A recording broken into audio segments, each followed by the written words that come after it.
Hello students, previous topic में हमने biodiversity के बारे में पढ़ा था बेटा। बायोडाइवर्सिटी की टर्म किसने दी थी, किसने उसे पॉपुलराइज किया था और कितनी स्पीसीज अब तक डिस्कवर हो चुकी है, कितना एस्टीमेट रॉबर्ट मे के द्वारा दिया गया था।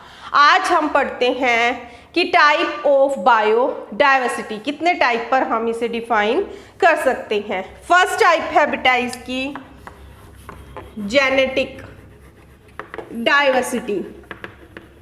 Genetic diversity at the base of gene level. Gene level के बेस पर जेनेटिक डाइवर्सिटी। फॉर एग्जाम्पल मैं बात करूं राइस जिसका साइंटिफिक नेम है बेटा ओराइजा सटाइवा, जिसकी अब तक 50,000 वेराइटीज हैं। 50,000 वेराइटीज बेटा, सभी का साइंटिफिक नेम एक ही है Oryza sativa, but gene level पर ये 50,000 वेराइटी रखता है। ये कहलाती है जेनेटिक डाइवर्सिटी। जो वेरिएशन रखता है, जिसकी वैरायटी पाई जाती है, बहुत ज़्यादा वैरायटी। स्पीसीज लेवल पर डिफ्रेंशिएट नहीं है ये, इसमें स्पीसीज जो है वो सेम रहेगी। Sativa Oryza sativa name same रहेगा, बट जीन के बेस पर ये कितनी वैरायटियां हैं? 50,000 variety. Next example of genetic diversity is mango की 1000 वेराइटीज हैं बेटा। मैंगो की एक ऐसा फ्रूट जिसकी सबसे ज़्यादा वेराइटीज़ हैं। मैंगो 1000 वेराइटीज़ हैं, बट स्पीसीज यहाँ भी सेम रहेगी। जीन लेवल पर ये काफ़ी सारी वेराइटियों में पाया जाएगा, इसीलिए इसे क्या कहते हैं? Genetic diversity. Next and important example is rauvolfia vomitoria. That is the medicinal plant founded on Himalaya region। बेटा इसकी 3 से 4 वेराइटीज हैं। ये एक मेडिसिनल प्लांट्स हैं जो क्या प्रोड्यूस करता है? रेस्परीन मेडिसिन प्रोड्यूस करता है। बेटा अब बात आती है, ये रेस्परीन प्रोड्यूस करता है, स्पीसीज भी वही है, तो क्या डिफरेंस होगा उसमें? बेटा पोटेंशियल लेवल जो है इसका वो डिफ्रेंशिएट होगा। जिसमें जैसे राइस की वैरायटियां हैं 50,000, उसमें भी कोई राइस बहुत ही बेटर लेवल का है, कोई राइस जो है वो बहुत मोटा है। इस तरह से डिफ्रेंशिएट करने को मिलेगा। उसी प्रकार से रयूवोल्फिया वोमिटोरिया में जो मेडिसिन प्रोड्यूस होती है रेस्पायरिन, वो मेडिसिन इनकी जो वैरायटी है एक लेस पावरफुल वैरायटी प्रोड्यूस करेगा, जो जिस डिजीज के लिए लिया जाएगा उसके लिए ये मोर पावरफुल नहीं होगा। एक वैरायटी ऐसी है जो मोर पावरफुल पोटेंशियल से ही मेडिसिन प्रोड्यूस करेगी, तो जिस डिजीज के लिए लिया जाएगा उसके लिए ये मोर पावरफुल होगा। इस तरह से बात आती है रेस्परीन काम क्या आती है? रेस्परीन क्या काम आती है? बेटा ये रेस्परीन जो है ये हाइपरटेंशन के केस में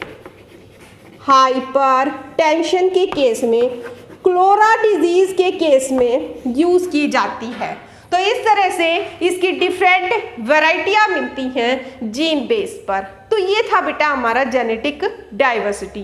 नेक्स्ट टाइप आती है इसकी, next is known as species diversity based on species level. अब यहाँ पर ये जो स्पीसीज है ये चेंज हो जाएगी। जीनस सेम रहेगा बट स्पीसीज चेंज हो जाएगी।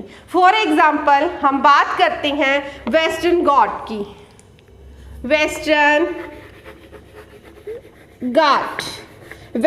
घाट हैव मोर एम्फीबियन स्पीसीज।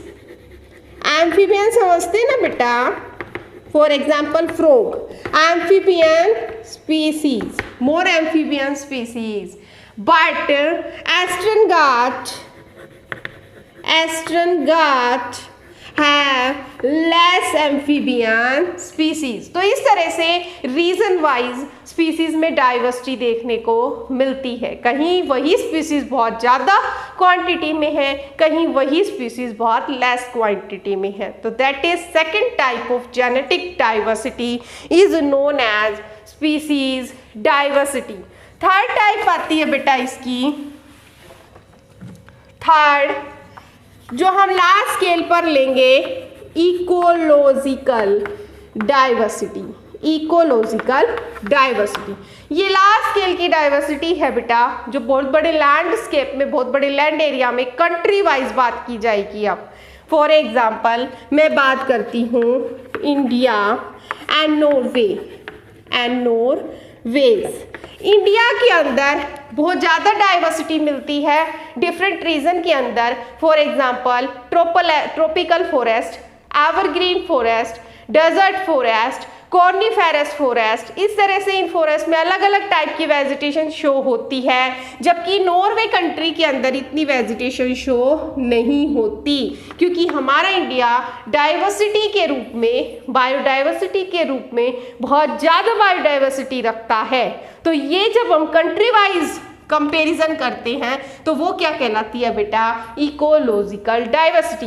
तो इस तरह से हमने तीनों टाइप डिस्कस किया डाइवर्सिटी की, जीन लेवल पे, स्पीसीज लेवल पे एंड इकोलॉजिकल, बहुत लार्ज स्केल पर इकोलॉजिकल डाइवर्सिटी। बेटा ये जो डाइवर्सिटी है ये इंडिया में बहुत ज़्यादा पाई जाती है, बट आज की अगर बात करें तो इसकी कोई इम्पोर्टेंस नहीं है। जो फ्यूचर जनरेशन है वो इसे कुछ नहीं समझती, अपने हैबिटेट के चक्कर में, हंटिंग में या अपने शौक को पूरा करने के लिए इनको ख़त्म किए जा रही है। इसीलिए हमें ये चैप्टर दिया गया है ताकि हम इस पर ध्यान दें, कंसंट्रेट करें और इसे कंजर्व करें। Thank you.